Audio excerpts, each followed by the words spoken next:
Kevin Estela is the lead survival instructor for Fieldcraft Survival.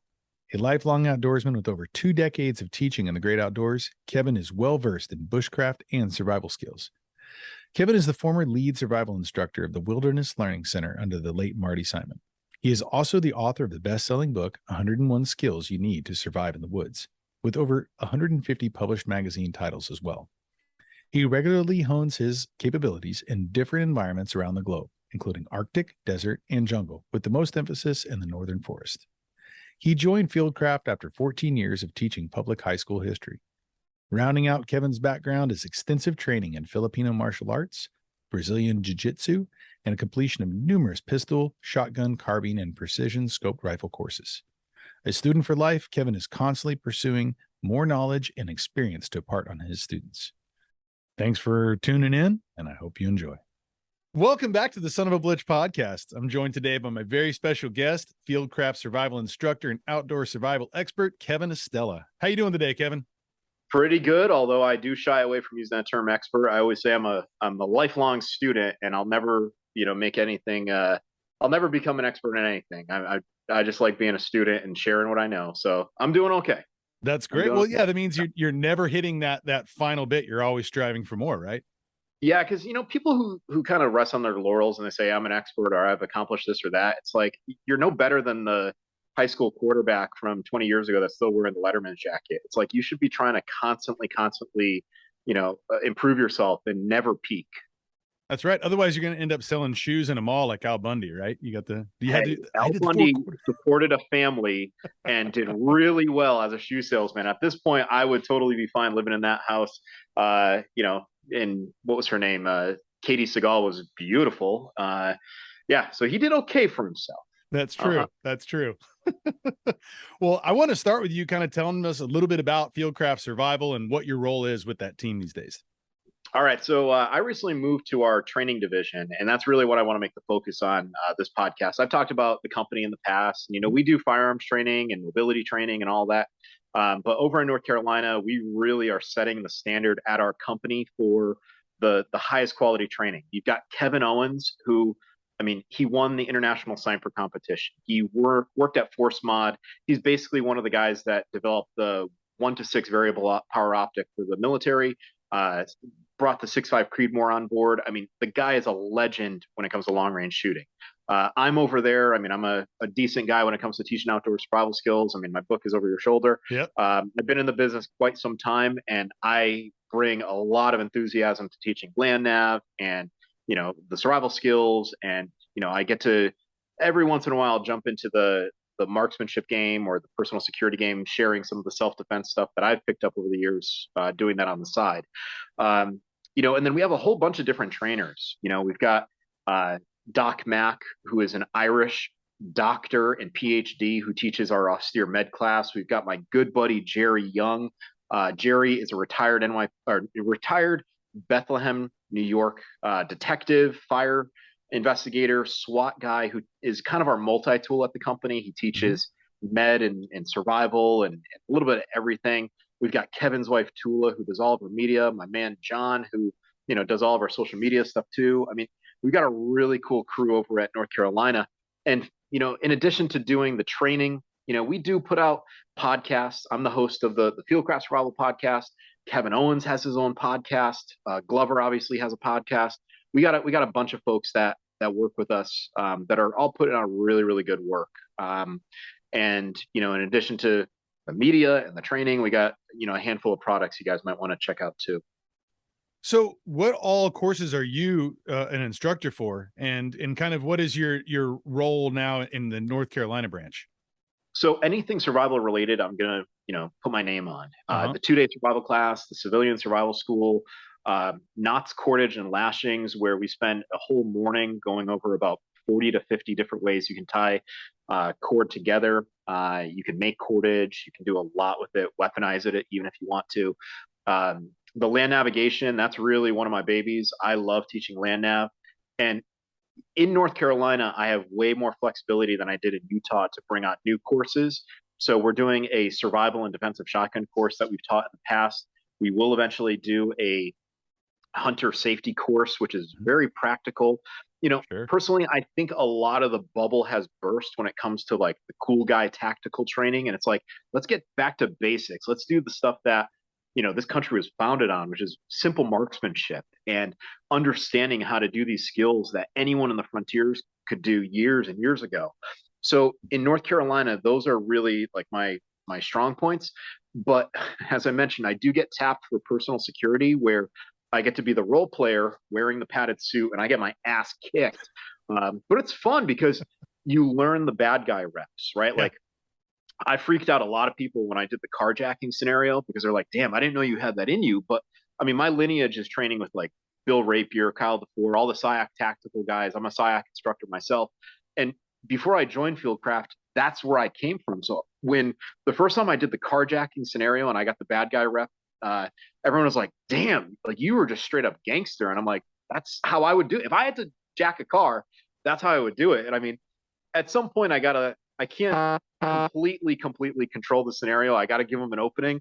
But at one point, everyone was like, that was scary. So yeah, we have a good time here. And obviously there we can make light of a scenario without taking it lightly. And we do add a lot of humor into our courses. And we want people to have a great time so they come back and they continue to train with us and hopefully share what they learned with people and their family and their close inner circle. Well, speaking of family and sharing with that, I know that kind of your family had a lot of survival necessities in the Philippines with your grandfather and your father growing up. And when the Japanese Imperial Army came in through 1941, and it wasn't just skills to learn, it was skills to survive and really be able to stay alive, stay out of the Japanese imprisonment. And those skills kind of came down through your lineage and something that you learned from. Can you take me back to kind of how that was something that you eventually learned about because of your family having to go through some of those events? Yeah, so just like every little boy who grows up with an awesome dad, right? You want to know more about your dad. You want Oh, to yeah. know more about, how did you live? What were you like when you were my age? So as a little kid, my dad's telling me, "Oh, when I was your age, I didn't buy toys, I had to make them." I'm like, "That's odd." And then that eventually led into the story of like, okay, well, at 2 years old, my father moved us into the jungle, and we lived there from when I was 2 to about 5.5, 6 years old. And I'm like, tell me more, and then my dad would, be great with a pen and paper or pencil and paper and sketch out all the different stuff that he would use and make in the jungle and live in a cave, or what they did to live in the cave. So as a little kid, I was just inspired by that. But that history was that my grandfather was very political. He was very outspoken, kind of like me, very outspoken, and he made some enemies just by being pro-America in a time when the Japanese are now invading. Sure. So my grandfather moved the town into the jungle and they live there. So they did have to do a practical bug out. We've heard people say my get home bag or my bug out bag. Well, imagine bugging out from January of 41 to roughly August of 45. What do you take with you to survive other than skill set, knowledge of local, plants and animals and skill sets like fishing and hunting, foraging and whatnot. I mean, at one point, my father almost died of whooping cough at a very, very young age. And the only remedy they had were edible medicinal plants. So, I mean, that was just totally, totally awe inspiring at a young age. And it never escaped me. So, as I got older, and obviously, I become more and more aware of survival manuals and, timeless survival manuals. I start reading up on it. I'm like, this is really cool. And it just eventually led to doing more hikes and camping and fishing and hunting and everything. And eventually here I am today. Well, talk to me about I know that you at one point in time were a high school history teacher and you did that for, I think, like 14 years or so. And then you then started working with one of your former mentors, Marty Simon, with the Yes. Wilderness Learning School. And I also want you to tell me the story about how you became the instructor, because I think that's pretty, interesting one there too. And just how did that transition go from kind of in I guess your timeline of being a teacher and then going into the outdoor instruction? The way that I can describe that is that there were two timelines that were taking place at the same time. There was my timeline as a professional educator in a public school system, which, don't get me wrong, for the time that I was there, I really enjoyed it Mhm. for the most part up until the very end. I loved the interactions with kids. I loved, getting letters from parents or having parents coming in and hugging me in tears saying, you were the first positive male role model for my daughter, because of her father. I'm like, it's an emotional overload. So I value that time, and I have the utmost respect for people who were like me. They went in there, and I mean, any of the nonsense that you're hearing about in public schools right now, it's more administration and board of ed problem than it is teacher problem. And Right. many of the teachers, their feet are held to the fire. So, of course, there's going to be the whack job teacher, right and left. It doesn't matter. Sure. But the vast majority of the problems are not at the teacher level; it's higher up. Yep. So around the same time that I started working as a high school history teacher, I started in August of 2006. I became, or I was a student at the Wilderness Learning Center in August of 2006. Now, I wanted to take and formalize my education in the great outdoors, and I went to Maine Primitive Skills School, Jack Mountain Bushcraft, but I eventually found Marty's school, the Wilderness Learning Center. And the way it worked out was that I would teach at the high school, and then anytime that there was a break, Columbus Day weekend, Martin Luther King weekend, Memorial Day, Labor Day, I was always up at the Wilderness Learning Center honing the skill sets. And that whole next year, when Marty and his wife and all of our friends would plan themed trips, he was testing me. And he would say, well, what plant is that? And I would tell him, oh, that one is milkweed. What part is edible? Well, early on you can eat the early shoots. It's called poor man's asparagus. And later on you can have the seed pods. He would test me constantly. Hey, what's this? Oh, that's horsehoof fungus. It's called amadou. What can you do with it? Oh, you can make a fire starter out of it. And then we'd spend 2 or 3 hours trying to use flint and steel to catch a spark on this thing. And he liked that doggedness. He liked that, you know, I wasn't just someone who could talk the talk, I could walk the walk. And he also appreciated the fact that I could do it the hard way, and I never would bitch or moan. And he loved that. He's like, this is my guy. So the following year, 2007, I go up to I was going to take the advanced class with him, and he already knew what I was capable of, but he wanted me to formalize it. So he's like, come up for the basic class. I'm like, Marty, I already took the basic class. He goes, no, I need you up there. So I get up there, and they're doing interviews, and or not interviews, but introductions. And next thing you know, he goes, and by the way, that's Kevin. He's my new instructor. He goes, teach something. And the first lesson I taught was slingshots, right? How to be accurate with a slingshot. And next thing you know, I was up there from 2007. It was like a week on, a week off, or 2 weeks on at a time, and then a week off and 2 weeks on a time. And I did that from 2007 to 2012, just teaching in the summer and then going back to the high school teaching in the fall. So again, the timelines were running very much parallel. But I always found it strange because, here I was in the summer doing stuff where I was using knives and showing people, basic survival marksmanship with 22s and talking about being ready. And the whole time I'm also studying in Filipino martial arts. So it's like I'm getting more and more capable. But then I found that I felt like at the school, I couldn't really be myself because I would get in trouble for speaking my mind. I would say Sure. something, people would be like, "Oh, you're being too forward." I'm like, "But I'm being honest." And there were times where I was brought to. I sound like a kid. I was brought to the principal's office, and I never got in trouble for it, but I was talked to. It's like, granted, I might have called out this kid or that kid, but then those kids would come in, shake my hand, and say, "I'm very sorry that I disappointed you," and then the problem would be over. And the old school ways of teaching and being respectful and earning my trust, like old school ways are being replaced now with a culture in the schools of tolerance for misbehavior. It's like, no, you got to nip that in the bud. Yep. So I knew my time was limited at the high school. And when I got the opportunity to join Fieldcraft, I was like, you know what? Uh, Never be afraid to walk away from a bad deal, or never be afraid to walk away from something that doesn't make you happy. And I was like, I know I'm capable. I'm going to succeed at Fieldcraft. I'm leaving teaching, and it was a breath of fresh air. It sounds it. I mean, I was curious too, like, how is it that you kind of started to get in touch with the guys from Fieldcraft Survival, what was that transitional point where they brought you on eventually as an instructor there? So my book came out in April of 2018. I'm sorry, 2019, April of Mhm. 2019. And that year, I was on multiple podcasts, interviews, had magazine articles written about the book. And that fall, I got a call from George Bell, who was working at Fieldcraft at the time. And George was like, "Hey, Mike wants to do a podcast with you. Would you be able to do it?" I'm like, "Absolutely." Well, I didn't realize that at the time Mike had read my book and he told his, then girlfriend, "This is the guy. This is the guy who understands modern survival. He uses guns.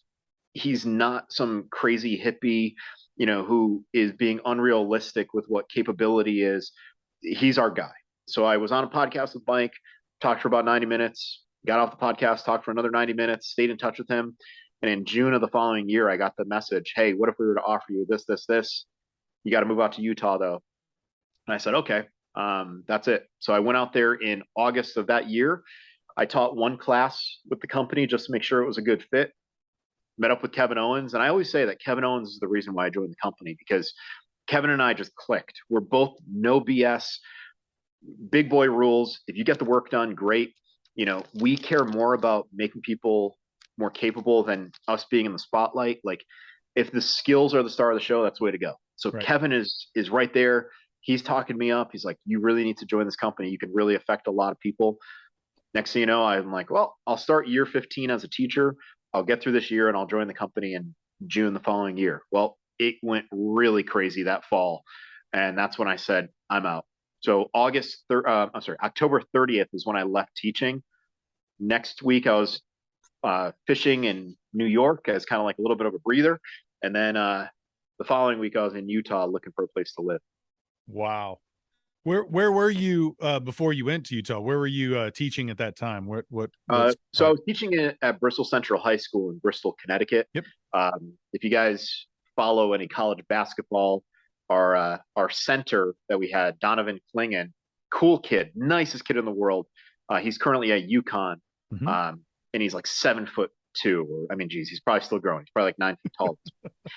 So I was teaching there, and I was living in Farmington, Connecticut, and then I moved out to Utah, and I lived there for 2 years, and now I'm down here only 3 miles away from Fieldcraft East in North Carolina. Oh, right on, man. I spent a lot of time up in New England. I went to school up in Boston, and I taught in the inner cities for a little while, English in high school, and just love that area. Spent a lot of time in Connecticut too, man. It's a great place to kind of be out in the wilderness, man. It's a wonderful spot, and North Carolina as well, man. That's I can't wait to come out and visit y'all out there and check that out. I wanted to return back to your book. Just for those who don't know, it's called 101 Skills You Need to Survive in the Woods, the Most Effective Wilderness Know-How on Fire Making, Knife Work, Navigation, Shelter, Food, and More. I wanted to know, every author that I have on here, I'd like to talk about the process of putting that book, what you put together, the timeline of like from the idea stage to that publication. I mean, I know that I spent 2 years working on a book and another 3 on a different one that I did. And it's a long process. And obviously all these skill sets you kind of break it down into 10 sections. You got fire skills, shelter, knife, cordage, elimination, navigation, signaling, communication, first aid, trauma, water, and food gathering skills. And so you have kind of a list of about 10 on average of each one of those, making up the 101. And I was just kind of curious about, how you collectively honed in on those and what that timeline was of working on that book. Okay, so I'll start with the process. To understand the process, you have to understand, before I wrote the book, I was already established as a magazine writer. For the past before the book came out, for the first few years of me writing magazine articles, I was writing 20 to 30 a year. And these were all 2,000-word articles, 1,500-word articles. So I already had my feet wet writing magazine articles. And, it was inevitable that a book was coming. My late mentor, Pamana Tuan Kursayak, told me in 2012, he goes, "When's your book?" Or he asked me, he says, "When's your book coming out?" And I was like, "I'm not writing a book." He goes, "No, you're ready." He's like, "You need to write a book." And that always kind of stuck in my head. We were in his kitchen in Florida. And I remember there were Wawa sandwiches in front of us. Like, I just remember these details. And anyone that's been in that kitchen knows that we always had Wawa sandwiches there. So I kind of just put on the back burner. I just kept writing magazine articles, just getting better. And next thing you know, my buddy Craig Caudill, Nature Reliance School guy, he says to me, he goes, "Hey, you should write a book." I'm like, okay, this is now how many people have told me to write a book. All right, let's do it. He gets me in touch with his publisher, which is Page Street Publications. Mm-hmm. And they're like, "Hey, put together a table of contents for us." So I put together a table of contents, and they're like, "We need a sample chapter." So I wrote them a sample chapter. I wrote the hardest chapter first, which was land nav, because it's the most technical out of all of those. I then had a meeting with them in April. And in April of that year, they're like, "Okay, here's your timeline. You're a magazine writer. You write a lot. We think you could probably get this done relatively quickly. Could you get it done in 3 months?" And I said, "Yes, 100%. I didn't want to extend that deadline because the plan was to release it in April, and my birthday's in April. So I was like, I want it out in April. That's my birthday present to myself. I want that book done, and I was not going to fail. So I looked at, what am I going to cover in this book?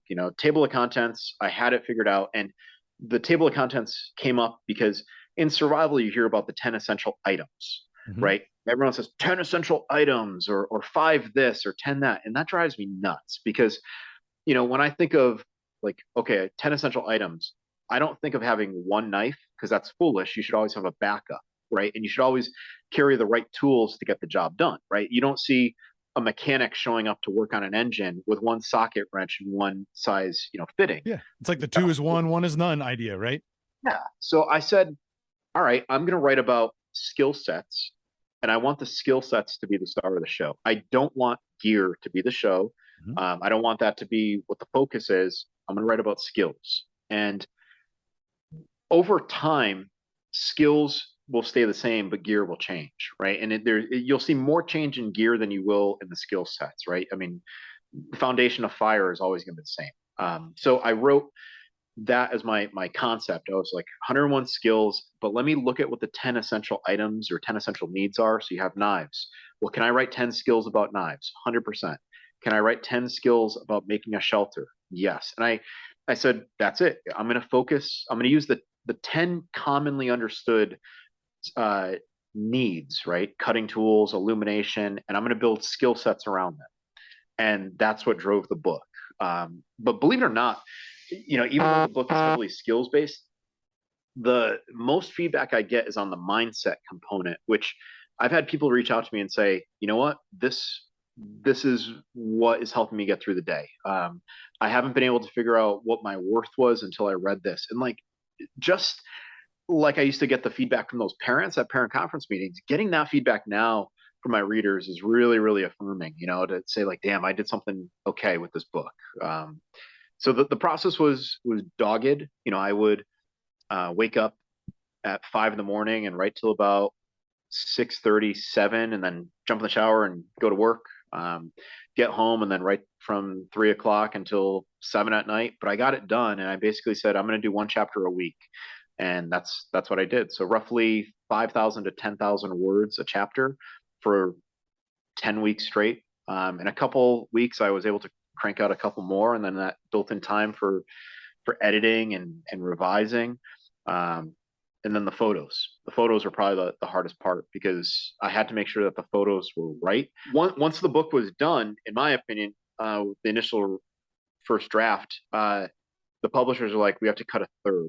And my heart just sank, because, I mean, you think about it, I love you. What do you cut out, right? Love you doesn't sound the same. I love what, how many 3-word sentences are there where you take one out and it sounds like shit? So I was like, all right. So I went from 100,000 words down to about 80. And I told them, I'm like, we cannot cut anymore. And they said, all right, we'll get you to 208 pages. I think the book was originally supposed to be 192. And they're like, we will have to limit the number of photos. And I said to myself, I'm like, all right, I'm looking at all my old classic books, and some of them, the classic books that stood the test of time, had line drawings, and it was often one line drawing for a whole chapter, and they're still talked about. I was like, my words are more important than the photos. And that was a compromise I had to make. And I've gotten some grief from it. Some people aren't happy because there's not a million photos. I mean, these people probably eat glue. But you're not going to make everyone happy, and I'm okay with that. I Right. know the people that appreciate actually reading and that will listen and they'll absorb the words that are being said will understand why it was done that way. Well, you talk about, a lot of the response you got back was about that mindset of what you teach in that book. For those who just maybe have a brief, reading of it and just kind of maybe just get into a little bit of, the reviews about it and stuff too, they might not understand that the mindset and what it is you're teaching there. So if you could maybe kind of focus in on that a little bit and talk about that aspect of it and, how that's been something that's gotten you a lot of accolades in that realm. Well, if you think about it, the mindset really comes from the teachings of three people in my life: my dad, Marty, and Chris Sayak, right? So let's start with my dad. My dad taught me so much as a little kid. Be a student for life. Not to give any spoilers away, but my book ends the way it ends because of the way that my dad taught me. It's like it's always a continuation, right? My dad always taught me to be that student for life, never stop learning. So that component is in there. Every chapter ends with training modifiers. Oh, you're able to get a fire, now do it faster, or do it and get a better result, right? Everything can be done better. I mean, go figure, right? An Asian is going to tell you can always do it better. It's kind of like that Navy SEAL who's the astronaut, the doctor, and the SEAL. And the joke is the mom says, "Is that all?" So now the other thing is Marty, right? Marty, the motto at the Wilderness Learning Center was always prepared, prepared always. And he was a believer that with a baseline of skill sets, you can maybe not be prepared for everything, but you'll be pretty darn ready to deal with it and have a 90% solution at least, right? And Marty had so many truisms that he would say in his courses that I threw in that book, and all credit to him. And then probably the most prominent mindset in that book or teaching is the feeder mindset, which is from Sayak. And in SIOC, we talk about feeders being people that make things happen and they're proactive and they don't wait for things to happen. They get things done, right? So you can think of some serious feeders throughout history. Christopher Columbus, feeder, right? Martin Luther King, feeder, right? He's going after people who are telling him, oh no, you can't have civil rights. I disagree. You know what I mean? Like there are feeders throughout history. Well, in survival, so many books are written from victim mentality. And that's not the feeder mentality. So many books are like, if you don't do this, you're going to die. And it's like, how about if I teach you ways that you can survive? It's going to make your life better. Oh, wow, that's a breath of fresh air, you know? So the feeder mindset is what separates my book from a lot of the other books. I'm not going to sell you skill sets by exploiting your fear. I'm going to make you stronger by saying, I can do this. I can do this a little bit better. And every day you slightly get better. And in that feeder mindset, what really stands out, and I teach this at Fieldcraft, is the readiness formula, SIOC readiness formula: awareness, preparedness, and willingness. And that's all part of a mindset, right? Every single day, how do you start your day off, right? Are you starting it with an awareness that you have an opportunity to do great things, or are you going to start your day off feeling like, man, the whole world sucks? Well, if you start off your day the wrong way, it puts you on the wrong trajectory. Right. As far as mindset, where do you lay out your gear? We talk about everyday carry. Well, my gear is laid out in the same spot every single day. I put it into my pockets in the same spots every single day. And that's all part of mindset, right? Having a formula, having a system, and then the willingness. People are like, oh, you actually carry all that stuff? Yes, I do. Why? Because I'm willing to be prepared. I'm willing to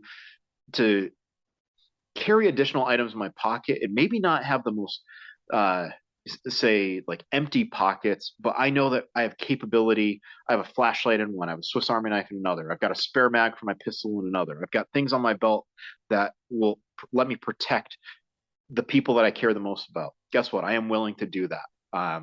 So that's really the mindset component. That's what sets mine apart. And people who aren't even training in SIOC are like, what is this feeder thing? I'm like, keep reading. You're going to find out. And at the end, people are like, where can I train? And I'm like, look, I never meant that book to be the sales pitch for SIOC, but a lot of people have joined because they read it. They're like, this system, what I cover in the book is the tip of the iceberg. And to this day, having gone through multiple grad schools, having accomplished a lot of things, I'll say that SIOC training is one of the most important accomplishments of my life, continuing to be a part of that tribe.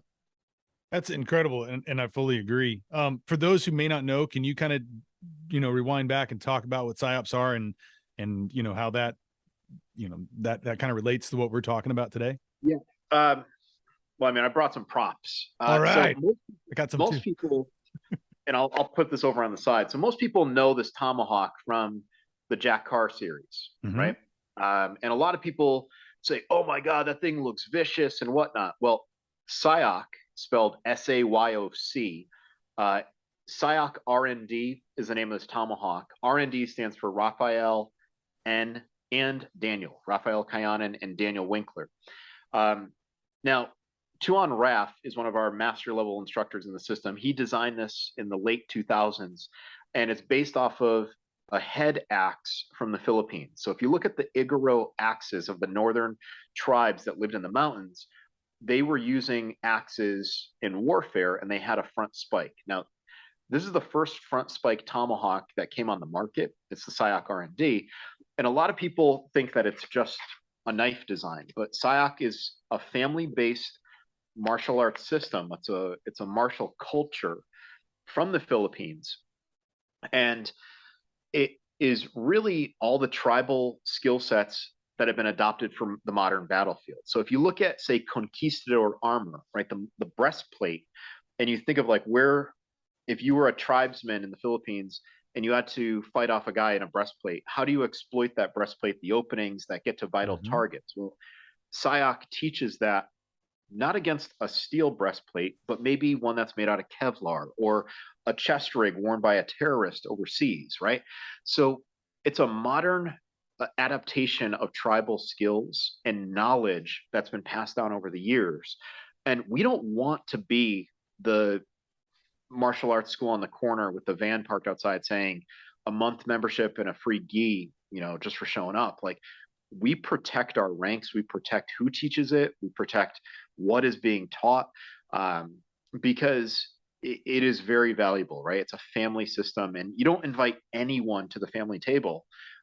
You gotta be welcomed in. So SIOC is blade work, stick work, flexible weapons. We have a firearms curriculum. There is a ground curriculum. There's a stick grappling curriculum. I mean, it's a total system. And as someone who, I'm also a purple belt in Brazilian Jiu Jitsu, I'll tell you, with that grappling background, or even, my friends who are brown and black belts, I could put a blade in someone's hand who's a novice, and it will make a grappler afraid. And it's really, really a great system for someone who is looking to improve their life, make themselves safer while making themselves more dangerous at the same time, and really kind of rounding out this picture of, the modern Minuteman, or rounding out this picture of someone who wants to be, the gunfighter or whatever. How about we just call it fighter? Like, you're cool because you got a gun, but how about with a stick? How about with your fists? How about, with blades? SIOC complements everything. When did you first learn about and start practicing that? I first learned about SIOC with the movie The Hunted, which features Benicio del Toro and Tommy Lee Jones. That was the first time it was on the big screen. And actually, the guy who designed this tomahawk is in the movie. He's the one that Benicio del Toro walks up on and, does the sentry removal, right? When he pulls the sling and drops him to the ground. Tuan Raff, since then, has done a lot of choreography for Hollywood. He's done movies with Liam Neeson. He's done stuff with NCIS LA, the show Quantico. I mean, SIOC is slowly starting to get out there. And we've got some folks in our ranks who are Hollywood guys. But I learned about it in about 2003, 2004. I didn't start training it until September of 2007, and I've been training it nonstop ever since. So technically, my rank right now is an associate level 6 instructor. My title, in Kung Fu, you'll hear people being referred to as Sifu. In Brazilian Jiu-Jitsu, you'll hear people refer to as professor. In SIOC, our technical title is guru, so Guro, so guru, Kevin. And like I said, I love the system. I love training it. It's improved everything in my survival game, all the teaching formulas, and if I can teach people how to use a knife for bushcraft and woodcraft, it's kind of cool knowing that I can also show them how to use it to defend their life. Do you have some defensive knife courses that you've taught and that are part of the Fieldcraft Survival in training curriculum at the moment? So I will not cross those streams. Okay. Fieldcraft is survival skills training, and Yep. I will show people some basics. Like I can show someone a very basic Filipino martial arts blade work, pattern of cutting, but it's not going to be SIOC. For someone to train with me in SIOC, they have to join the system. I've got to vet them. I've turned away people who, if you come to me and you say, hey, I want to learn how to kill someone with a knife, guess what? You're not going to be trained by me. Right. I can point you down the street to another school. Right. But if someone says, hey, I carry this, I'm going in the line of duty, and they come to me and they're very humble and they understand that there's a process to it. In SIOC, we're always tested, and you will not last long in the system if you're out just for money, right? You'll not last long in the system if you are watering down the system, right? I'm not going to teach someone something that looks flashy that is not functional. So Fieldcraft, I know Mike wants to do Brazilian Jiu-Jitsu. He's never approached me about doing Filipino martial arts. I refuse to do it. And I would actually say that I would, if Mike said, well, you either have to teach Filipino martial arts or I'm going to fire you. I'm going to say you can fire me. That's how strongly I feel, because the interesting connection with myself and SIOC is that my dad, who is a physician, when he was in the Philippines, he was an intern under Dr. SIOC. So I didn't realize this connection until my dad met Chris SIOC in about 2011, 2012. And I found out that our families have been tied for almost 100 years. And we might have drifted apart, but now we're back together, and I will be loyal to that system to the day I die. Well, and you keep the integrity in that based on it, and not having that crossover, using it for any kind of financial or, kind of commercial gain. And I think it's important. And we see people doing that way too often. Right. And it kind of, like you said, it kind of waters down that idea, and it kind of takes a lot away from it. Yeah. And good. I was going to say, and that's something that I refuse to do. Like if you just give something away, not everyone is meant to learn all these skill sets. As I mentioned, some people put up giant red flags, and some people aren't prepared mentally for the consequences of learning these actions, which within the first day of training and people getting exposed to vital targets on the body, I mean, if you're not careful as an instructor, a lot of people can end up hurt. Sure. And I don't want that on my conscience. I won't open up that liability to myself or to the family that taught me.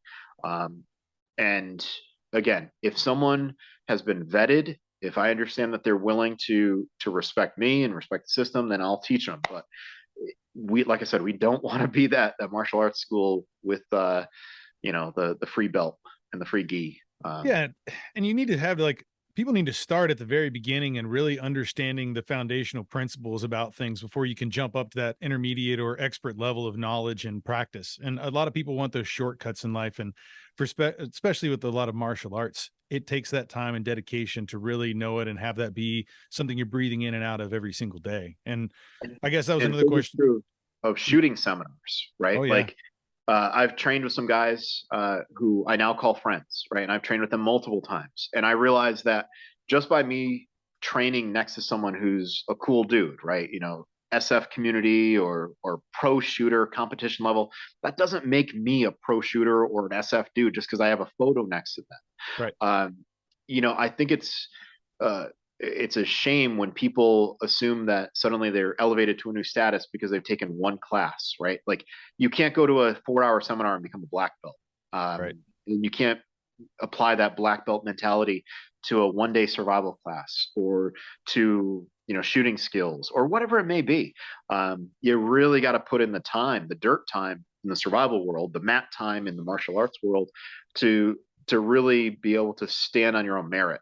In SIOC is a merit-based system. Brazilian Jiu-Jitsu is a merit-based system. I haven't rolled in a while, and I know some of my submissions are probably at like a 1 or 2 stripe blue belt level. But I know that some, it's like, holy crap, he's got a purple belt level, this or that. Like, you got to maintain it. It's kind of like, if you don't use it, you're going to lose it. Well, that's true.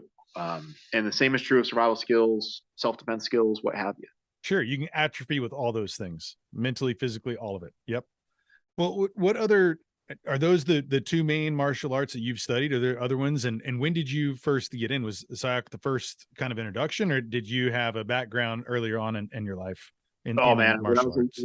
When I was a little baby, right, like little preteen, I was in Kenpo karate, right, Ed Parker Kenpo karate, and I was a brown belt in that. And then I hit like preteen puberty, and I was like, oh, girls, and oh, whatever, and I stopped, and I always regretted that, right? I always regretted never going through and finishing up to the black belt. And then over the years, Taekwondo I messed around with a little bit in college, but then in my mid 20s, I was like, I want to get back into martial arts. I want it, and I kind of made good on that promise to myself, like I will get a black belt. So I found a local school, and that local school was a SIOC school. It was in Bristol, Connecticut, Raisu Martial Arts, and they had an applied self-defense program, which was a combination of Western boxing, Jeet Kune Do, which is Bruce Lee's philosophy, and Brazilian Jiu-Jitsu, along with Filipino martial arts. And there was a belt system in that school, and it took me roughly 4.5 years to get a black belt in that applied self-defense curriculum.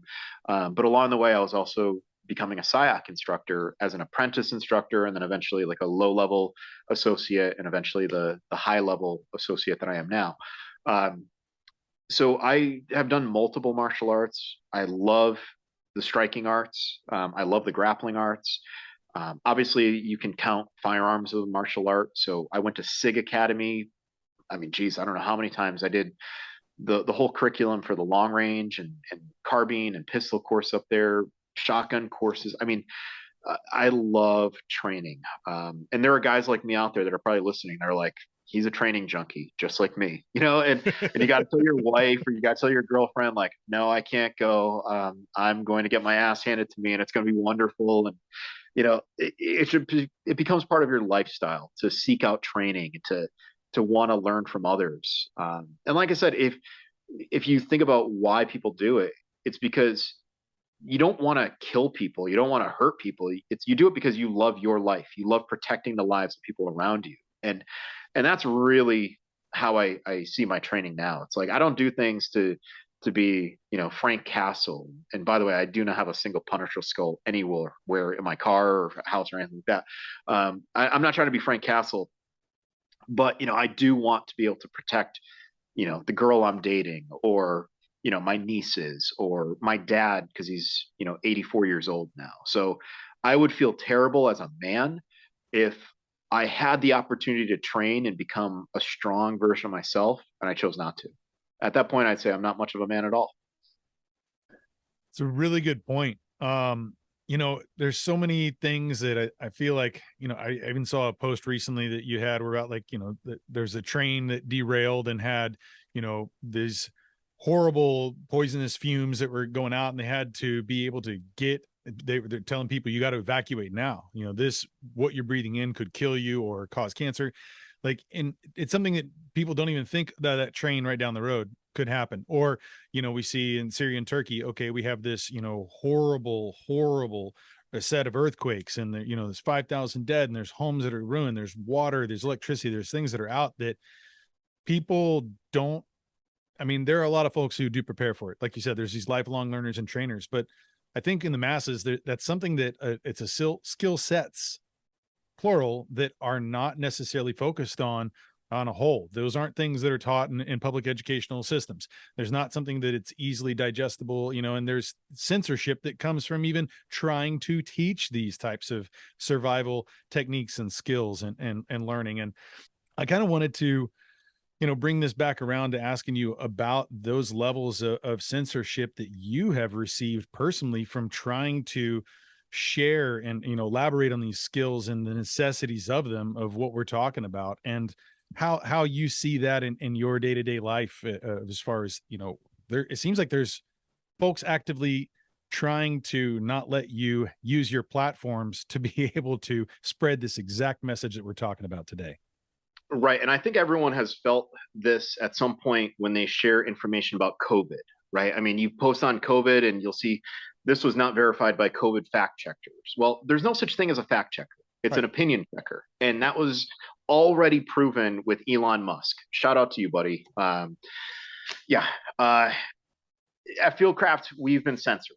At one point, when I first joined the company, one of the banks froze about $80,000 on one of the Fieldcraft accounts and said you can't have it back for about 90 days. Now, listen, the company has done really well, and we've spread out funds here and there, but 80 grand not being able to access that for 90 days is substantial for anyone.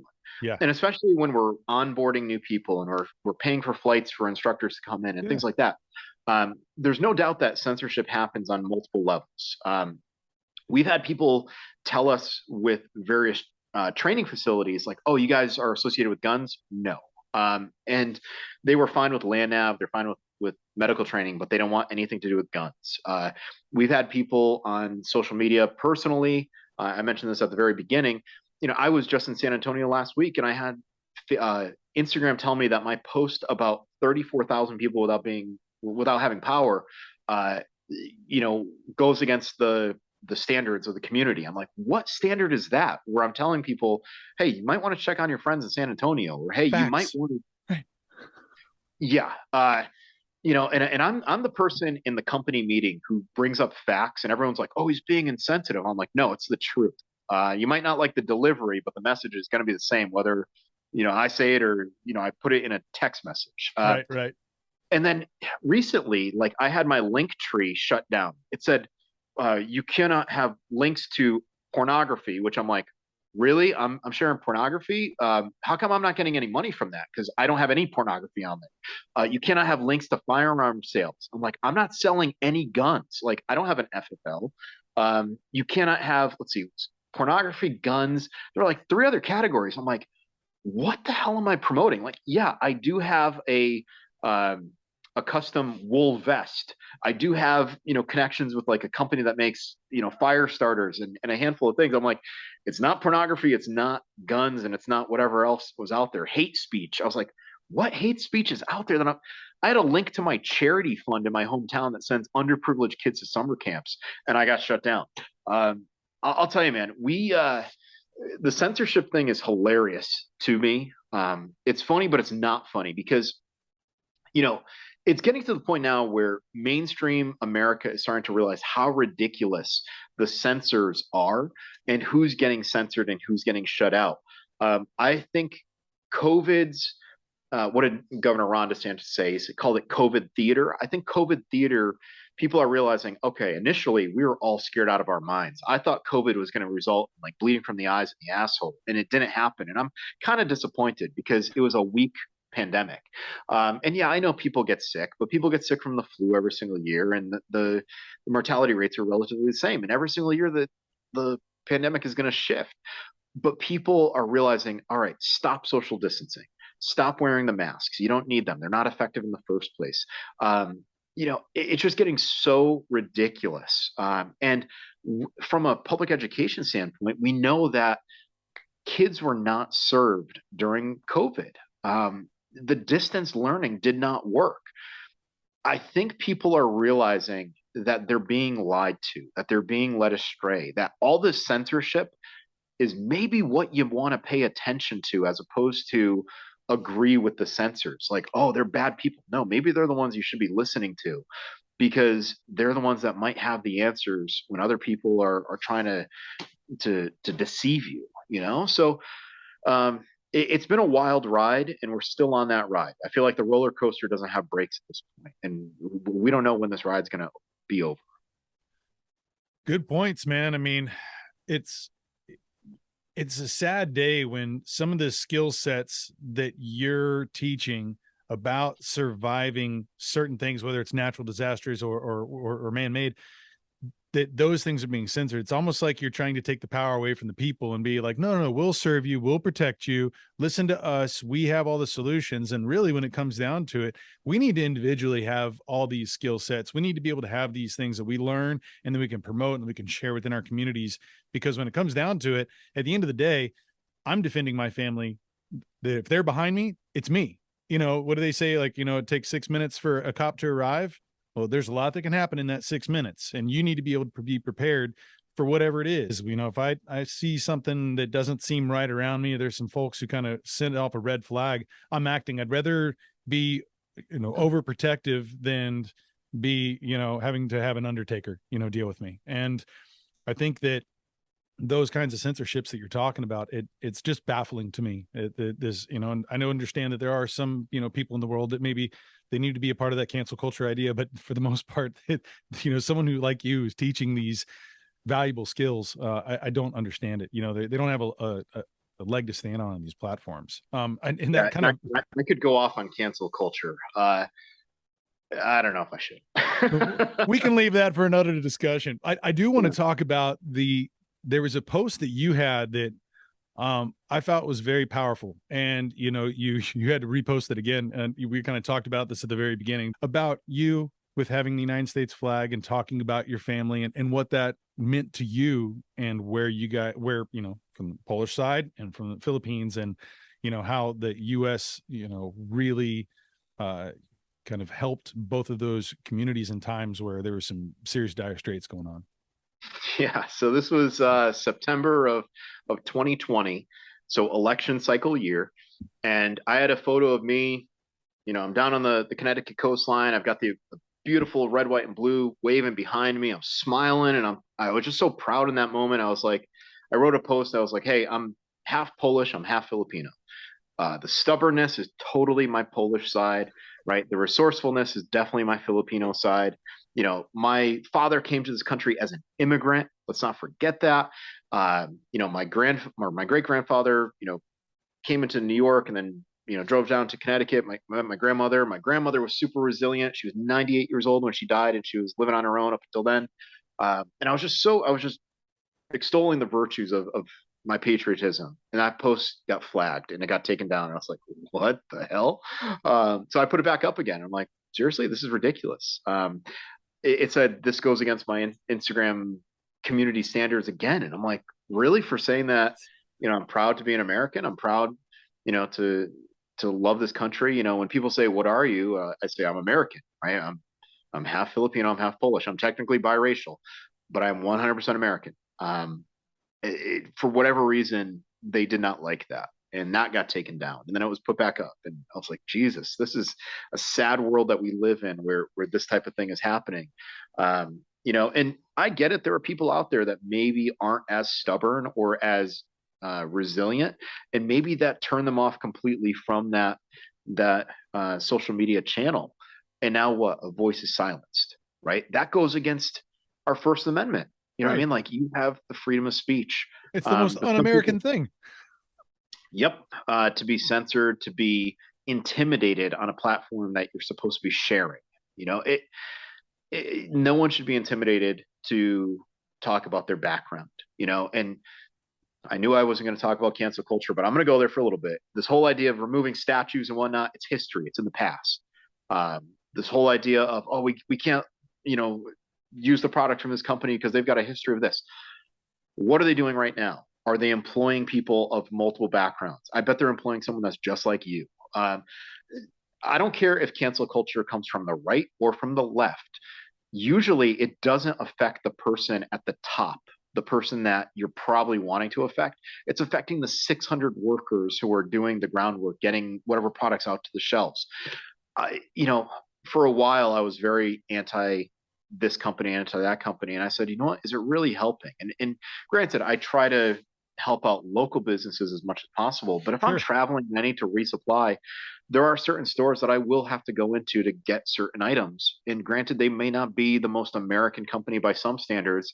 They're still feeding Americans. And I'm not going to be a child and say that, my $20 purchase of coffee and cheesecake is going to, really impact something. And I know there are going to be people that are going to be like, oh, he's a sellout. I don't care.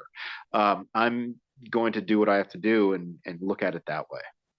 Oh, those are good points, man. I mean, though it is, those are the people that you have a company that's in America, you got your local, you got your communities that are being built around that. There's someone who requires that paycheck in order to feed Mm-hmm. their family. And Yeah. that's taken away so many times. You don't think about how that's happening. Oh, the CEO is evil. Well, that could be so, but he's still, he's still collecting his checks. But the people who don't collect their checks and need to use that to feed their family, that's really where the real effect is. Yeah, what we should really do is just try to get we should try to get the flight list from Epstein, and that CEO is probably on that flight list, being a pedophile or something. So we should get after him that way. It's crazy, man. We're just living in some wild times, and Yeah, we every are. single year it just what they is this a simulation? What is happening? Because some things just don't make sense at all to me. And those all drive me to want to learn those more skill sets of like living off the land, foraging, being, I'm a big hunter, being able to provide my own food and knowing where it comes from. And I guess that's something too that I was going to ask you about with all these skill sets you talk about.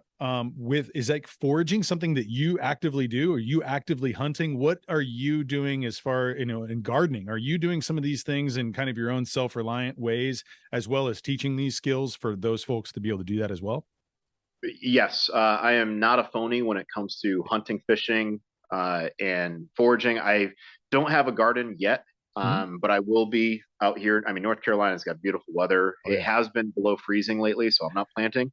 But I'm always looking to expand the skill set. I've been fishing since I was a little kid. I've Yeah. been bird hunting since I was 14 or so, and deer hunting. And, I have been overseas to Africa to hunt over there, and I've been hunting up in Alaska and Wyoming, and I should have been hunting in Texas last week, but there was a giant freeze there, and all the black buck and axis deer that we were going to go after died in that freeze. Yeah. Um, so I do enjoy practicing what I preach, and there are a lot of phonies out there that will say that they do X, Y, and Z, and they do the Bear Grylls thing. They spend a night in the hotel instead of out in the field. So I love getting my hands dirty. I love showing people how to clean fish.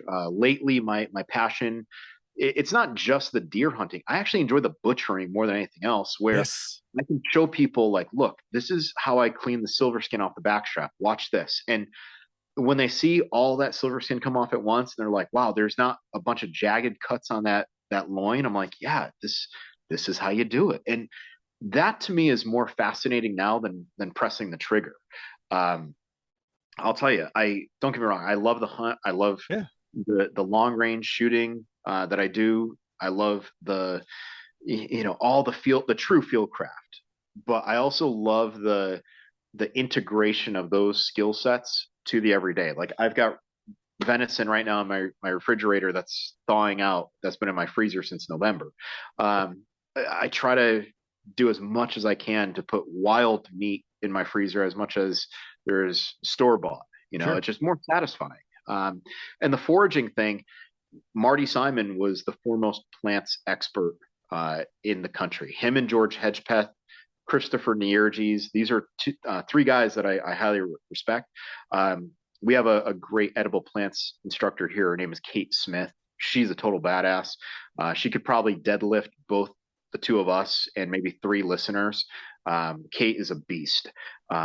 Kate's awesome. So you can always learn something new fishing, hunting. You can always learn something new foraging wise. I'm excited to really exploit the Atlantic and go do some deep sea fishing because it's only a couple hours away, and I want to Right. find a charter. Uh, so yeah, it's all part of my life. What are you planning on doing with that venison that you got defrosting right now? What do you like to cook? What are some of your favorites?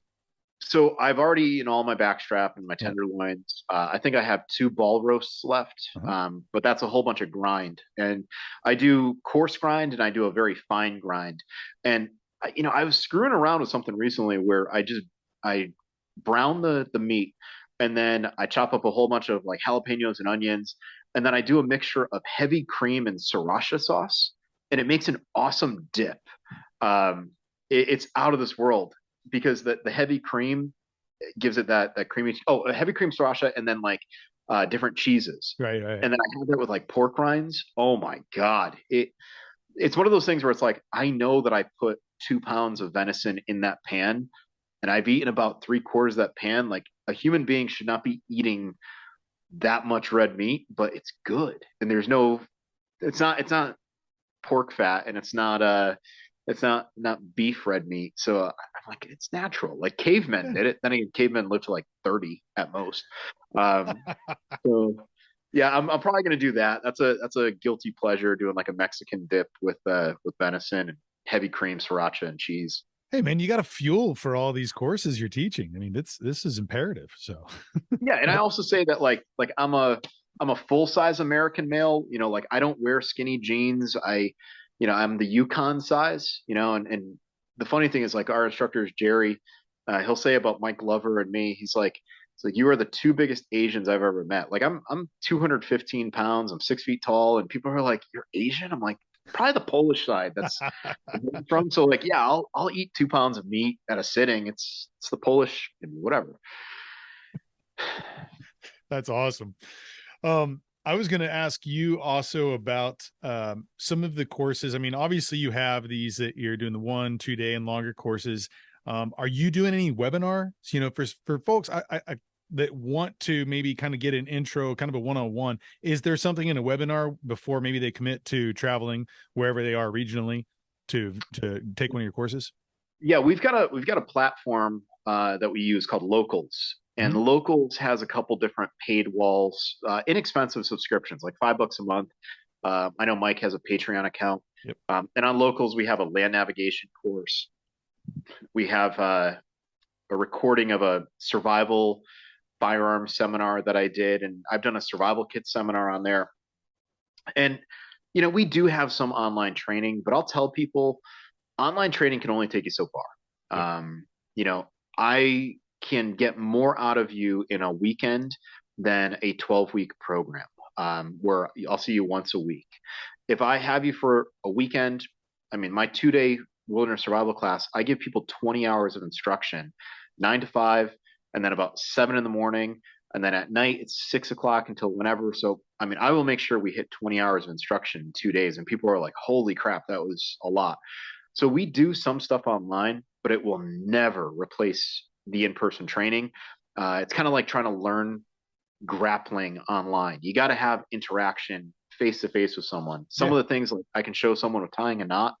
It's easier if they're right over my shoulder and I'm like, look at this, and I tie it, and they can see it from my perspective. It's not always so easy to do that over the internet. Yeah. And I tell people training isn't just the information, it's the experience, right? Like I want to train people to smell the campfire, and I want to feel the cold air in the morning. Like it's something that you'll never forget, which you're not going to get sitting, with a ceiling fan, Right. blowing on you. Well, it's true, man. I mean, and being able to practice and make a mistake and have someone who knows what they're talking about be like, hey, do this way.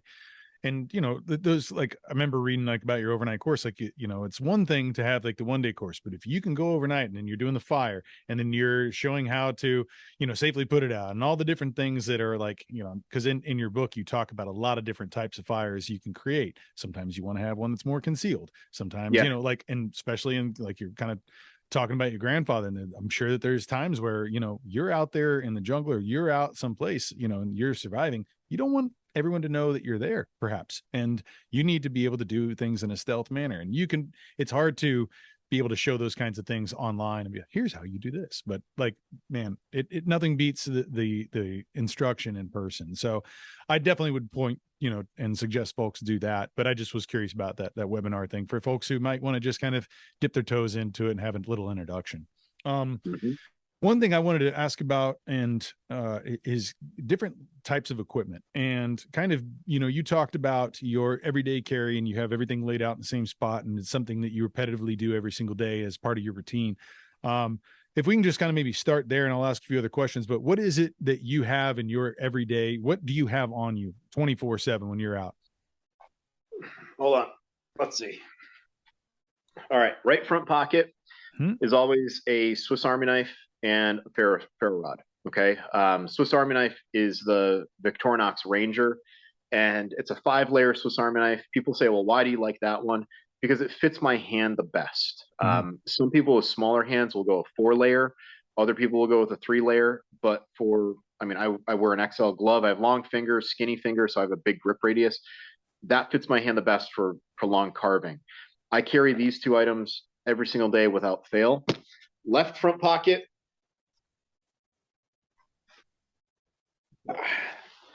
Chapstick, you got to have kissable lips. Bic lighter with bike inner tube around it. The bike inner tube serves 2 purposes. One, it's a tinder. The other thing is it keeps it from falling out of your pocket.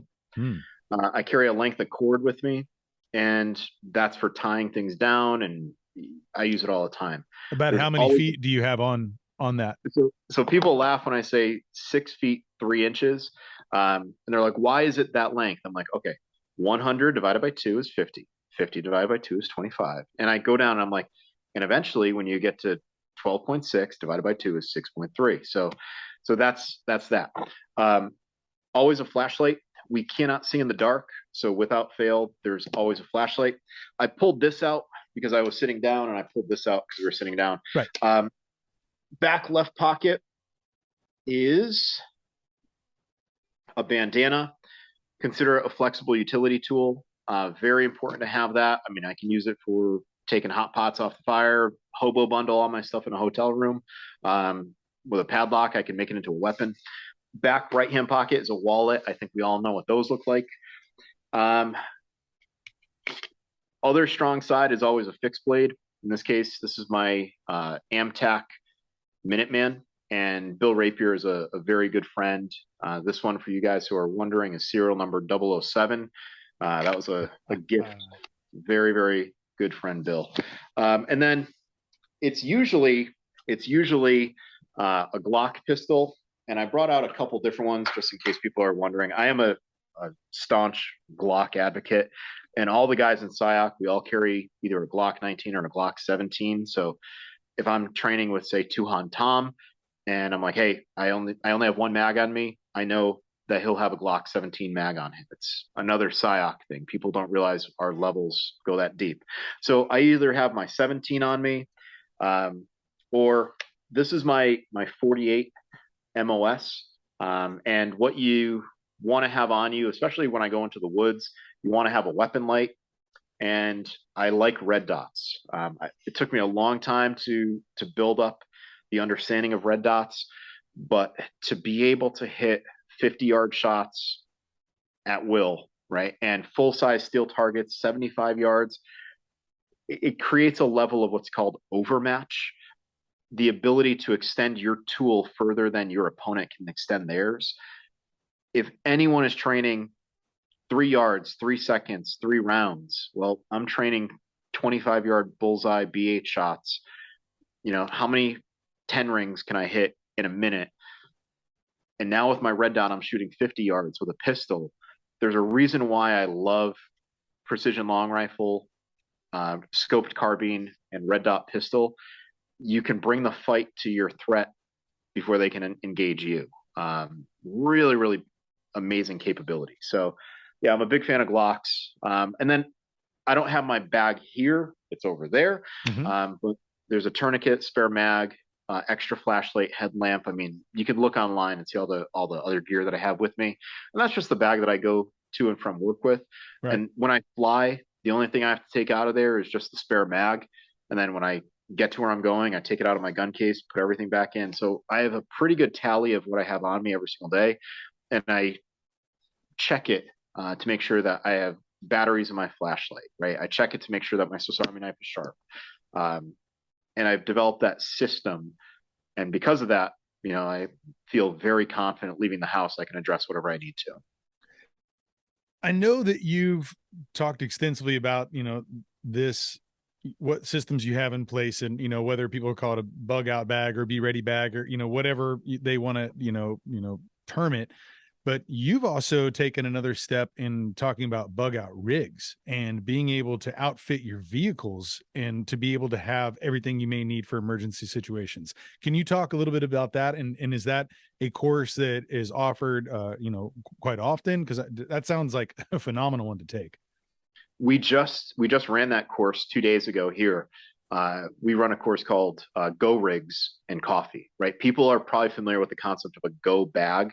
Mm-hmm. You might have it at work, right? Something bad happens, grab your go bag and go, and that might have extra water, spare socks, cash for getting things out of vending machines if you're Yep. in an urban area, right?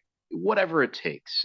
If you really want to be the cool guy, Jason Bourne, maybe it has lock picks. Maybe it has all sorts of stuff that you probably won't need, but Right. whatever. You're Jason Bourne. I want to be as cool as you. Um, but the Go Rig or the bug out vehicle, Mm-hmm. it's an extension of what you have in your pockets, an extension of what you carry in your backpack. So you think about it. I carry a Swiss Army knife and I carry a fixed blade on me. Well, in my vehicle, I'm going to have an axe. I'm going to have a full size saw. Cutting needs, just like I mentioned in the book, it's a concept. I carry a flashlight in my pocket. I carry a headlamp in my backpack. In my vehicle, I have a lot of lighting. It's a concept, illumination. In my pocket, I carry cordage. In my backpack, I carry duct tape and some repair stuff. In my vehicle, I've got tie down straps. If you think about it, you can apply the concepts of what you put on your person or in your bag to your vehicle. And you can always bring it back to that, right? The clothes that you leave your house with every single day form a shelter. Your vehicle is the ultimate hard shell tent. And you can carry other things in your vehicle that extend your range and your capability. When we teach the go rigs, we're not teaching people like, okay, you're going to open up your door and you're going to have ballistic panels staged in there and you're going to barricade yourself here. Like, we're not teaching that. Let's look at when people actually had to use their vehicles to evacuate in the face of a natural disaster, civil unrest. And we're showing people, look, you might want to know multiple ways of egressing from a neighborhood. What is the most possible and probable route someone's going to take? Well, do you know of any fire roads that get you around that people aren't taking? Maybe you want to have a vehicle that can drive off road just as easily as it can on road. There are a million questions you can ask. Like, do you let your vehicle get down below a half tank or do you refill it? I always preach the half tank habit. Yeah. Do you know what That's your empty. vehicle's yeah, do you know what your vehicle's range is? Mm-hmm. Do you know if your vehicle can push another vehicle or an obstacle out of the way or drag an obstacle with tow straps to make it difficult for someone to follow you? I mean, granted, a lot of this stuff could be considered, Angelina Jolie Salt character. I guess that's the female version of Jason Bourne. I don't know. But what are you willing to do to protect your life, to save your family's lives, to help the people that you care the most about? I mean, maybe it's not like the greatest urban disaster we've ever seen, but what if you have to go from point A to point B because someone needs something in a storm? Well, could you get to a place that has it or to a relative's house that has a spare EpiPen or whatever it may be? Like, are you capable of doing that? Is your vehicle capable? So you can use the kit on your body or that you carry as a teaching mechanism to tell you what you should do with your vehicle to properly equip it. And you can use your vehicle reverse engineer to tell you, well, what should you carry on your person? Oh, well, I have road flares in my vehicle for signaling. Well, do you have anything that you could signal with? Well, I've got that flashlight. Well, I've got a horn in my vehicle. Maybe you carry a whistle. So A you mirror, can use, right? yeah, you can definitely use your larger kit to kind of temper your understanding of what your smaller kit should be and vice versa. Absolutely. Those are, I mean, we had, it was a little over 5 years ago when, we had a huge hurricane here hit Houston, and we happened to be in Austin at the time. We came back because our neighborhood, they kind of back flooded it so that they wouldn't flood downtown. So there was a lot of water that was coming up post rain, post most folks flooding. All of a sudden, the neighborhood's in dire straits. And it ended up being that like the water stopped 2 houses away from us, and everybody south of there got up to like, 8 feet in some houses. But as that water was coming up, we knew that we need to get back home. There's some things that we needed to secure, bring back up to us. We have a ranch in Central Texas. And so we had a spot that we could go and put things. And we get on the highway, and my wife and I are trying to head back in. And all of a sudden we see military has shut down the highway. Mm-hmm. And I end up backing up and going backwards down the on-ramp and going over a bunch of grasslands, and I'm going through spots, and I'm cutting through areas that, it was even dicey with four-wheel drive, but I was like, I don't know what's about to happen. All I know is that I'm not going to be stuck in this gridlock on a highway where I cannot get off for who knows. I've known folks who had to spend 30 something hours in the exact same spot. I have food. I got some, I've got things that I can, and water and stuff inside my vehicle, just like you were talking about for preparedness. But it wasn't like, I wasn't thinking a long enough strategy in my mind. I didn't have enough, and it taught me a lot, but it taught me then, I already kind of knew it. I will never have a non 4-wheel drive vehicle in Texas because I need that. And that was something that she's like, man, I can't believe you just did that. I'm like, well, we can do it. We have the vehicle to be able to do it. Now that guy over there in that, Nissan Sentra or whatever, he ain't getting over this. He's going to be stuck on this thing forever. But it was after the effect of the flood too. And I don't know why they were shutting it down. I didn't want to stick around to find out. I just wanted to get back to a different route. And I knew different routes. And we've had, I think I might've mentioned it to you too. I have a company called Map My Ranch where we do maps of people's hunting places. I mean, it could be anything really. It's, lakes, whatever. But we had one guy come to me and he said, I work downtown in Houston. We live out here in the suburbs. I have a 22-mile trek. I want to be able to get a map that shows all these ways that I can be able to have a tier 1, 2, 3, and 4 system for getting back home in the state of emergency. And I was like, wow, no one has asked that before. And when I mentioned it, then all of a sudden some other people are like, yeah, I want to be able to do that. You need to look at your back road farm systems. You got to figure out, like you said too, what are your alternate routes, and learn them and know them ahead of time. Not just where Houston, the millions of people are going to evacuate out of this route, but how are you going to get around that to where you can maybe get to where you're going safely and quickly and without incident? Because especially in big cities and metropolis areas, you got a lot of people that don't know what to do all at once. And that's a lot of pressure to be around those folks. And, you know it really well. Not everyone acts well under pressure. Yeah, and tying a few of the concepts together that we've already been talking about, feeder mindset, that feeder mentality.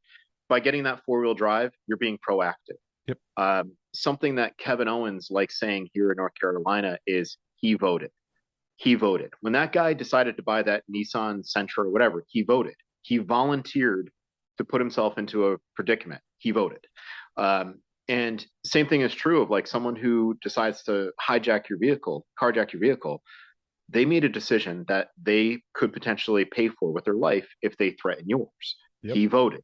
So you think about it, all of your preparedness was a decision, and you could have easily said, well, that's not going to happen to me, right? You could easily play that game that so many people are quick to say, like, well, it never happens until it does, right? Which is another expression that we love saying here, like things are okay until they're not, and there's a double standard in the survival community where if I were, say, like the victim of a crime, people would not question why I decided to carry a gun.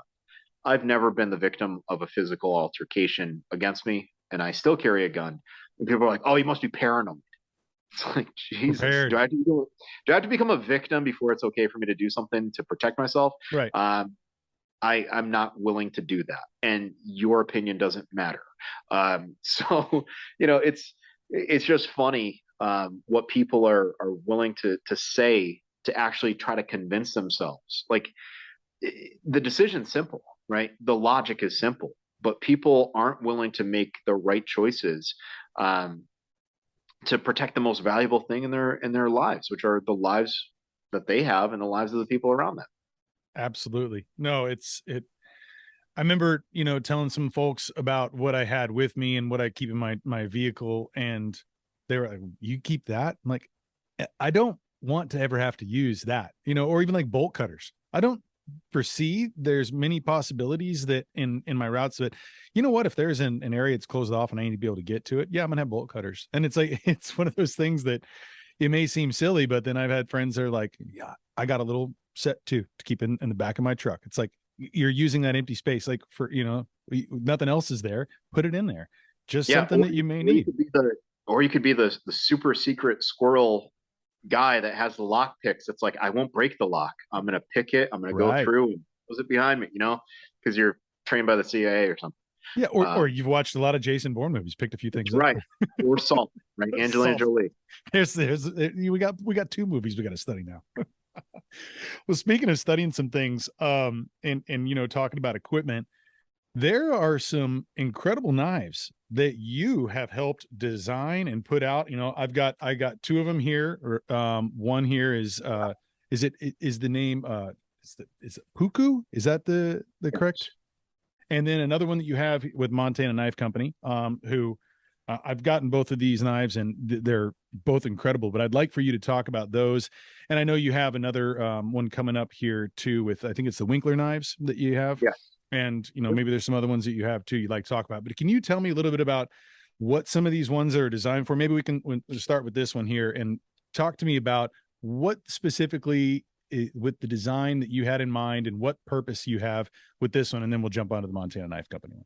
Yeah. So our marketing guy told me, he's like, "Hey, you're gonna design a knife with Stroop knives, right? Chris Stroop." And I was like, "All right, I'll do that." And Glover wanted another knife, so I said, "I'll design another knife." So I went back and forth with Chris Stroop, and I said, "That knife needs to." What I would love to do is I'd love to have a series of knives that are based on traditional designs. And I've traveled to Scandinavia. I've done trips to Norway and to Sweden, and you'll find the puko all over the place over there. It's a true working knife, and it's characterized by that upswept blade, little to no guard, and what's referred to sometimes as a spud or a bean-shaped handle. Where it's symmetrical, it's more rounded, it's hand-filling as opposed to being like highly textured and designed just for one grip. Okay, so it's designed as a knife that you are going to use for utility, maybe for a lot of carving. And I would say, in terms of like knife versus weapon, tool versus weapon, it's probably like 99% tool and 1% weapon. So Stroop designed that knife to have a 1095 steel blade, so very traditional carbon steel blade. His texturing, if you know who made it, you'll see his design influence there. So that one came out. It took like a day to sell all those, and Stroop was pretty happy, and our marketing guy was pretty happy that the company made some money. Which, by the way, I didn't make a dime off that. I got a free knife, so I'm still waiting for my bonus. Let's see if I get one. Probably not. All right, so now the second knife is that Montana Knife Company knife, and in 2021, Glover was like, "Hey, I want you to meet up with Josh Smith. He's in town." I'm like, "Oh, great, I know Josh." And I mean, keep in mind, I'm a knife nerd. I'm half Filipino, so of course I'm gonna like knives. And I used to be a moderator on blade forums, moderator on knife forums. Like, I've been in the knife community for a long, long time. I've reviewed dozens of knives from Knives Illustrated and Recoil. So Josh comes in and he's like, "So tell me about the knives that you like." And I'm like, "Well, I carry this one and that one." And I even showed him, this one from Rapier. And I was like, "Well, I carry this every single day. It's low profile, it's thin. I love the sheath that it comes with, where it's a deep pocket sheath. It uses a discrete carry concept clip, so it's a cloth grabber." I said, "I think we could probably do a series of knives based on, again, historical designs. I'm like, we should do like a bird and trout." So that's what that knife was really designed after. Now, does it have the design attributes of a knife that could be used for self-defense? Absolutely. But then again, so does a chef knife, right? Right. A chef's knife, like a little paring knife, has a blade that's long enough to reach targets inside the body, and it's got the right thickness and whatnot. So it has all the attributes, but it doesn't necessarily mean that it's used for that. I mean, you could use a chef knife for doing damage, or you can use a chef knife for preparing a meal. That knife from Josh Smith could be used for everyday carry needs, some light utility around the camp, processing animals and whatnot. And there were some features that I really wanted. if you look at the very back of the handle, you'll see that there is what's referred to as a jimping on the spine. So the little serrations that are on the top of the spine at the very back, on both sides, and that's just for a secure purchase when you draw it from the sheath. Yes, right there and on the other side. So Josh did a really, really fantastic job with that. And both of those drops, we're talking hundreds of knives, hundreds and hundreds of the knives. Both of those drops sold out in a collective 2 minutes. Yeah, I know from previous Montana Knife Company drops, you got to be real quick. You got to practice with your finger. And I've gotten the culinary set, a couple other ones as well, Blackfoot 2.0, and I've used them extensively, and it's one of my favorite knife companies to work with. Had Josh on here for previous podcast, and that man is just a wealth of knowledge. And I love the design that you guys put together, and a lot of collaboration went into this, a lot of thought. I think it's phenomenal. I can't suggest it design enough. number 2. Yeah. Can you spill any beans about this one? Is this none? Just anticipation. Absolutely. Yeah. So Josh and I were talking about design number 2. And when we sat down at the drawing board, I said, we have the everyday carry knife. Now we need a knife that looks like it's going to pay an homage to like the roots of Fieldcraft, right? Like Fieldcraft is a military company, right? It was founded by military guys. So I was like, we need a knife that's characteristic of a military knife. And I always think K-bar, right? So about a 6.5 inch, 7-inch blade. But I'm like, man, K-bar is great, but it was a Marine knife originally. And the founders of the company weren't Marines. I'm like, we need a knife that kind of crosses over service branches. And the knife that always appealed to me was the Randall Knives Model 14, which has more of a clip point instead of a radiused clip. It was a straight clip. So that knife is going to be more of a field knife, about a 7-inch blade, clip point, same style handle. When you look at it, it's going to have a self guard. It will be more of a field knife, like a camp knife, where you're going to be able to do a little bit of everything with it. In the tradition of like a Model 14 Randall. Wow. When is that? Is there a definitive date of when that may be coming out, or kind of a loose timeline on that one? Well, I'm flying out to Montana Knife Company next month. I'll be out there with Josh, and I think we're going to do a little bit about that release then. So if you guys are paying attention to the Fieldcraft site, Montana Knife Company site, you'll see what we have in the works probably next month. Well, as soon as you get any of those things, I'll be promoting them on my channels and stuff here. Maybe I can get you and Josh, whenever you guys have right before the drop, come out here and just talk about that for a few minutes. We kind of did that with the last culinary, just to kind of, have a little bit of information session, but that'd be really great to show that off to listeners. Yeah. And you also mentioned the Winkler knives, and that's coming up here pretty soon. Can you tell me a little bit more about that one? Yeah. So again, the connection, like, I've known Dan Winkler since 2014. I showed you the Winkler Tomahawk earlier. Winkler sent me this knife back in 2000. Let's see, what this, like 2010, 2011. I was writing for Joel Lambert's website. This is Winkler's knife called the Madumi. Also designed by the same guy who designed the Tomahawk. Has similar handle structure and whatnot. So I've known Dan Winkler through the SIOC organization for many years, right? Almost a decade. And before I joined Fieldcraft, this was in the summer of 2019, maybe 2020. I said, hey, Dan, would you ever want to do a collaboration with me? And he knew of me through the articles I've written and my work as a survival instructor and just a SIOC guy. He goes, yes. So I sketched up a knife, and I wanted this knife to be Winkler's version, my version of a Loveless style knife that also was very reminiscent of the knife that I carried working at the Wilderness Learning Center. So the knife that we came up with, this is a G10 model of it. The knife that we came up with is this one. And you can see, like, through the handle, it's going to be skeletonized there. So the balance is going to be very neutral. It'll be, dead center of the handle. The blade is a drop point blade, which, if you look at this blade and you look at the knife that I carried as a survival instructor with the Wilderness Learning Center, almost identical. People always poo-poo and they say, like, oh, it doesn't have a guard. I'm like, I'll put the tiniest little guard on there just to make people that need training wheels feel better. most knives, if you use them correctly, you're not going to ride the blade, which not sharp. Riding the blade is that. Right. Uh, if you have a good grasp on your handle, and if the handle's shaped correctly, you're not riding the blade. But listen, everyone today is a flesh cutter. Everyone is Jason Bourne again, you know. So born again, Jason Bourne again.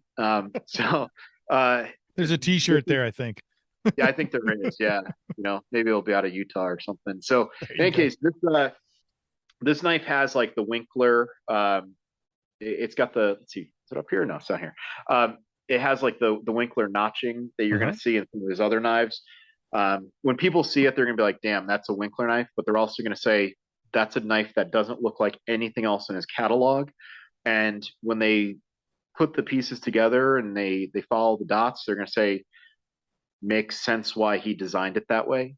So I'm planning on I'm gonna call this the general purpose, or the GP, which is a kind of a head nod to like military, since Marty was an army guy and he always talked about like general purpose this or whatever. We're gonna call it the GP, or the general purpose.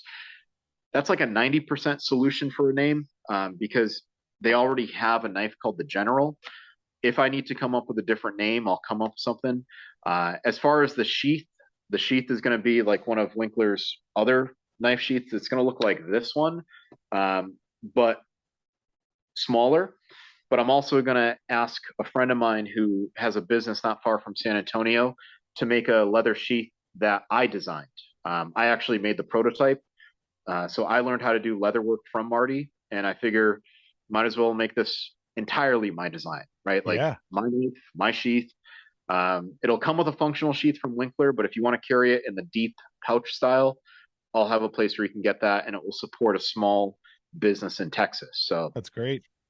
Can you yeah. talk about that idea of why people might want to have a deep sheath such as that? And kind of, because I mean, some folks, they, you know, I know at the Montana Knife Company, you know, there's a utilitarian aspect of why you can be able to pivot so that if you have this in your, you know, if you have this, you know, tucked away and you're moving, it's not going to be fixed and it won't jab into you and it kind of works with you. But, you know, a lot of folks may not understand the difference in those. If you can kind of point those out. Yeah. So, you know, when people train bladed arts, many times it's like, all right, let's go get our training knives from the side of the gym. Let's put them in our hand. Okay, go. And that's not how things usually take place, Right. right? It's not how it starts. Hey, hold on. Let me go get Yeah, this. Right. yeah, like you have to have your blades on you. Yeah. Now, if you're talking about like bushcraft survival, we're talking about you can't lose the knife. You're going to want to have a handle that is as covered as possible, a deep carry style where you can even put a piece of cord through the top of the lanyard and then Yep. run it through your belt, and now you have dual retention. So the trade-off with a knife that has a lot of retention is that it's not quick to get out of the sheath. There's no way around it. If you can only get two fingers on a knife and you got to pull it up and then establish a master grip, it's not as fast as a knife where the majority of the handle is exposed and accessing that blade is fast. The drawback is that because it's so quick to access, it's also easier to get out of the sheath, Mm-hmm. which means there's a higher likelihood you could lose it if you were in a scenario that would say prompt a survival scenario, right? Like car accident or whatever. So there's always a trade-off with your gear. And if you think about it, like you can easily carry a pistol inside of a pistol rug that zips and it's secure. You can also put that pistol outside in an outside the waist belt holster and it's secure. One of them will be more secure, one of them will be faster to draw. So you have to understand the limitations of your gear and recognize how you're going to get those tools in your hands, how you can go from the status of, hey, I'm empty hand to let me draw my blade, let me draw my pistol or whatever. And that's the type of fight math that I really enjoy teaching. But it's not just fight math, it's survival math, right? Like if I need a blade right now, do I want to have to worry about taking the folding knife out of my pocket, opening it, and then using it? Or do I just want to access the fixed blade and start cutting? If I can cut down my response time, it's going to improve my chances of survival. Yeah. No, those are very, very important points there. I like your idea that the math time there too. No, it's a great way to look at that. I aside from these knife collaborations, are there some other products that you've helped to design or that you have in the works? Yeah. So I mentioned earlier in the podcast that I designed a survival vest with Mhm. Sleeping Indian wool. It's an all-American company, and I wanted to have a vest that I could wear when I went to Alaska, wear inside of a bush plane. I could wear while I'm driving, where if I ever had to leave my vehicle or flee the vehicle for whatever reason, I'd have survival kit items on me. So that vest, I can tell you, I've got one in the hands of a gun sight instructor. He loves it. I'm wearing mine regularly. I've got them all over the country, and people are pretty happy with it. And it's just carrying capacity on top of a wool vest. So in the same way that you can fill up a vest like a survival vest for a pilot, there's no reason why you can't have one already filled. And if you have to leave your car, you can throw it on and walk to safety, right?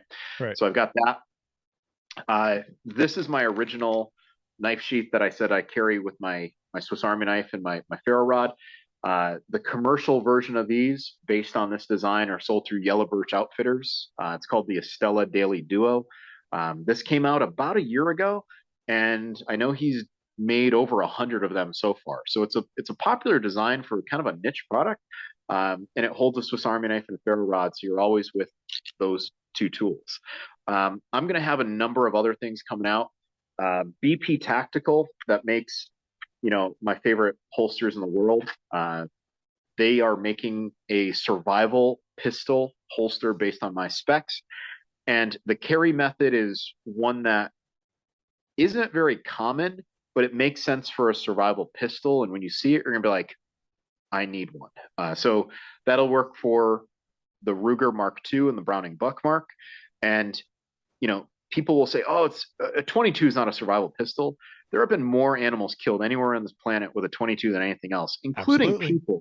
And all you got to do is ask the Mossad and ask the British SAS if they've ever shot anyone with a 22, and I'm pretty sure they have. So that is going to be coming out. I've got a few other projects, some things I've got in the works with Exotac this year that people, when they see it, they're going to be like, why didn't I think of that? But honestly, it's coming out of the lab. It's coming out of training. When people say, oh, well, what do you use to do this? I use this. And then, well, how do you do this? I use this. Well, oh, I wish we had. I'm like, yeah, I wish we had that too. And then that's when I come up with a design. So a lot of the designs that are out there, they're not fluff, they're functional, and they're born of a need that people have. Well, necessity is the mother of invention, right? You find these things that, you've learned throughout your travels and your times and your classes of what works, what doesn't, what needs to be improved upon. And, the things that you've designed here, these knives and your survival vest and things that you're talking about there, they are products that need to exist. And you have found a great, ability to bring those out into the world. And, I know these two knives are incredible. I can't wait to see, the Winkler and different things there too. And I'm going to look up the vest and check that out as well. And I highly suggest other people do as well. Speaking of that, where are the best places for people to be able to follow you, to be able to look at, to find these resources? Is there kind of a collective website that you have aside from your socials? And let's go ahead and just tell all the folks where they can find all these things real quick. Okay, so if people want to find me, they can go to my link tree, which is linktree/Kevin Estela. Go to fieldcraftsurvival.com. And when you go to Fieldcraft Survival, just go to About, and it will say Kevin Estela, have my email. Instagram is Estela Wild Ed, short for Estela Wilderness Education, my old company. You guys can email me if you ever have any questions, Estela@fieldcraftsurvival.com. Find me around the campfire. I'm always teaching. I'm always training. So we're out here in North Carolina. You guys can always swing by too. We're in Aberdeen, 3060A Highway 5 in Aberdeen. We have training year round, pretty much every weekend. What is that like when you're walking in? You step through the doors. What are you seeing? I mean, obviously it's the headquarters there on the East Coast, but what is that your spot there? What are people going to see? Yeah, you'll probably be greeted by Kevin and Tula's dog Vinny, who is like the real star of the show. Of course, everyone thinks that these online personalities that we have are like the cool people at the company. We're all losers. Vinny is no match to a dog, right? Yeah, Vinny gets all the belly rubs. So yeah, you'll probably meet Vinny at the door. We have a small gift shop. It's nowhere near as large as the retail shop that we have out in Utah, but you can find some t-shirts and tourniquet holders and my survival book, things like that. We do have a classroom area. We got all sorts of stuff that aids us in teaching the courses. It's a smaller facility than we have in Utah, but it's a very capable one. We do our med courses there, some of our long range stuff or survival stuff, a bunch of our workshops. And, then we have a bunch of offices which just have our personal belongings and junk that we don't want out for the public to see. And dog food for the dog. Yeah. And the Frisbee, Vinny always plays Frisbee. Nice. It's an important thing. Before we kind of sign off, I'd like for you to also address one other question I had and that is something I've been asking most of my guests these days is, what is it that you want your overall legacy to be? What is it that you want to leave behind? How do you want to be remembered? And, if you can just expand on those ideas and kind of talk about that and what that means to you. Here's a question for the audience. Something I've used to tell my students or ask my students at the high school was, if you could only have 3 titles listed on your gravestone, what would it be? Right. And now, do you want it to be your occupation? Do you want it to be your relationship with your family? Do you want it to be something that you've accomplished? Right. Do you want to be known as explorer? Do you want to be known as father, son? Do you want to be known as teacher? Maybe it's religious. Maybe you want to say that you're Christian. It's not just the 3 words that you want on your gravestone, but it's also the order. Which is the first one that you want to be known as, the most important, and then the second and the third. And if you do not remember your primary, your secondary, and your tertiary identities in the correct order, it will leave you to a terrible life. So my overall legacy, it's tricky, right? Because so much of my life, I've been an educator, right? I've been a canoeing and kayaking instructor, swimming instructor, survival instructor, high school history teacher. There's no doubt that educator belongs on that. But, one day I want to have a family. One day I want to have kids of my own, and I want to be able to say I'm a father. But I also don't want to forget that I'm a son, right? My mother passed this past summer. My dad is 84. I still love hanging out with my dad. I call him every single day. But I'm also an uncle. So is it family man? Is that the word? I'm religious, right? I'm Catholic. I go to church. I pray. Which is the word that I want to remember? I don't know which words people will call me, but I know in my heart what I want it to be. So we'll see. But I think, without a doubt, if some stranger were to look at the sum total of my life, they would have to say educator there. So what is my legacy?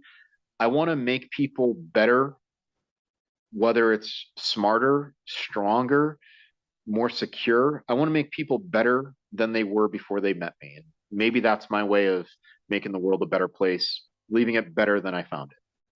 It sounds like an echo that rips through eternity, just leaving something better behind and kind of having that type of effect. And I know all the skill sets that you teach, the type of mentality you talk about, and are all very, very powerful things. And I know that, you've touched a lot of lives and you will continue to. And I want to just thank you for taking the time to come on to the podcast and talk to the audience here. And, we're definitely going to have all the links to everything and have people be able to follow along your journey, man. And thanks again for sharing all that you do and for being that educator and for being that person who brings more light into this world. I really appreciate it. Well, thank you so much for having me, and thank you for giving me the opportunity to reach your platform. And I apologize for butt hurting all the Jason Bourne fans out there. Apologies are accepted on behalf of everyone. Okay. Well, thanks again, man, and look forward to having you again sometime on the podcast. For sure. Thank you so much. Take care.